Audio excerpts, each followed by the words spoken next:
నిజంగా ఈ రోజులు ఎలా ఉన్నాయంటే, ఎవడైనా నీతి నిజాయితీగా ఉన్నాడనుకోండి, వాడి మీద ఏదో ఒక తెలియని మాటలు పుట్టించి వాడిని ఎదవని చేస్తూ ఉంటారు.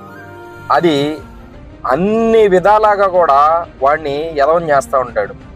కానీ ఈ మాటలు ఎవరైతే వీడు ఎదవ అని ఎదుటోడు అని అంటాడో, ఆ ఎదుటోడిని డైరెక్ట్గా వాడు ఎదవ ఎందుకు అయ్యాడండి, దానికి ఏం జరిగితే ఎదవయ్యాడు అనే క్వశ్చన్ చేయరు ఎవరు.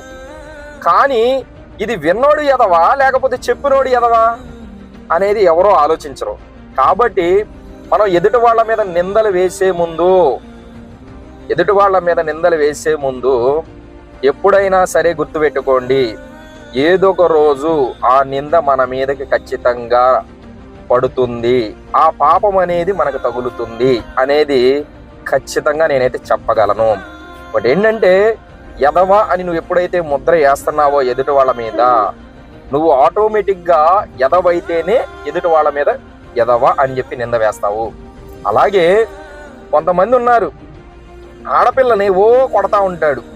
నిజంగా ఆడపిల్లల మీద చెయ్యటం అంటే ఏంటో తెలుసా?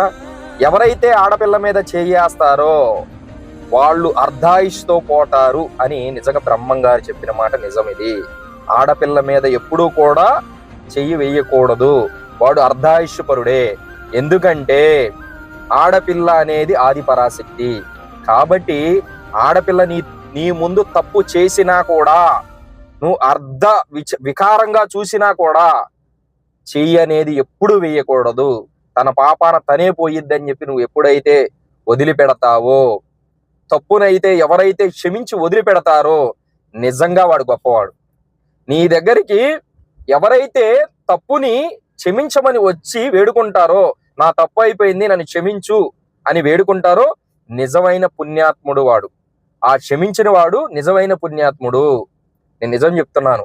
కాబట్టి ఎవరు కూడా ఆడపిల్ల మీద చెయ్యి వేయడం చాలా మంచిది కాదని నేనైతే చెప్తున్నాను. Thank you. ఎవరు కూడా ఇలాంటి పనులు చేయకూడదని నా ఉద్దేశం. బాధ పెట్టారనుకోండి, పడండి. మరొకసారి బాధ పెట్టారనుకోండి, పడండి. ఇంకోసారి బాధ పెట్టారనుకో, పడండి.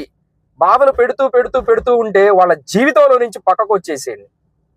మీ జీవితం నాశనం అయిపోయినా పర్లేదు, మీరు ఏడ్చినా పర్లేదు, కుళ్ళి బాధపడతా ఉన్నా కూడా పర్లేదు. ఎందుకో తెలుసా? నీ బాధ అనేది ఆ పైన ఉన్న పరమశివుడు ఖచ్చితంగా చూస్తూ ఉంటాడు. నీకు ఖచ్చితంగా మంచి చేస్తాడని నా నమ్మకం.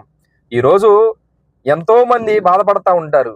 నిజంగా ఆడపిల్లలు ఎంత బాధ పెడతా